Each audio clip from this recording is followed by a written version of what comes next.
And that is exactly what Bitcoin is built for. Bitcoin is perfect hard money. Now you can argue about, will it be able to scale up for the transactions of the entire world? You can argue about if layer 2 through Lightning or through Liquid or sidechain or eCash or the centralization trade-offs, all of this.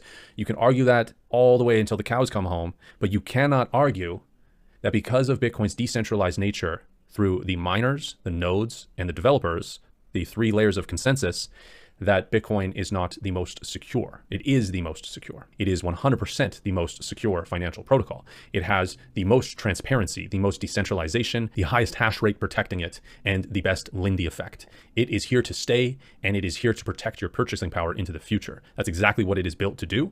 And you can say, okay, well, then it's failed as peer-to-peer digital cash. I think, personally, that we have yet to see it succeed in that use case because that use case is not in severe demand today.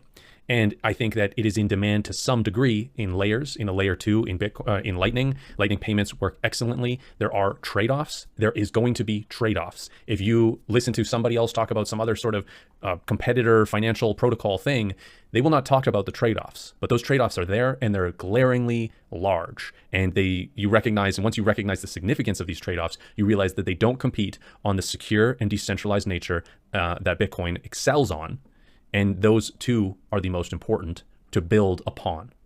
You have to have a foundation that is strong to build upon. If you build upon a foundation that is weak, if you try to pile too many things on top of a weak foundation, it collapses, right? You can only pile so much garbage into a big stack before it tumbles down and we have a garbage avalanche. And that is what we see with a lot of crypto that pretends to compete against Bitcoin, is we see the collapsing and avalanches of garbage. Now you might be thinking it sounds kind of dumb to be saying that, Bitcoin is savings technology. It implies that there's no risk that there's going to be increased purchasing power.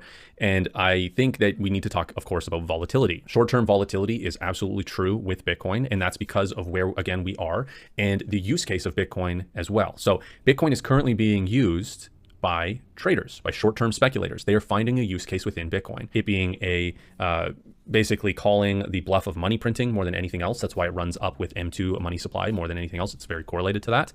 And so with that, you think, okay, well, that doesn't sound like savings technology. That sounds like speculation. That sounds like something that would have risk in it. And that if it was my savings, if I needed to pull the value of that savings out, that I would have less purchasing power.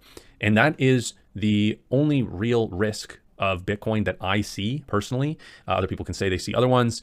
To me, the biggest risk with Bitcoin is volatility risk.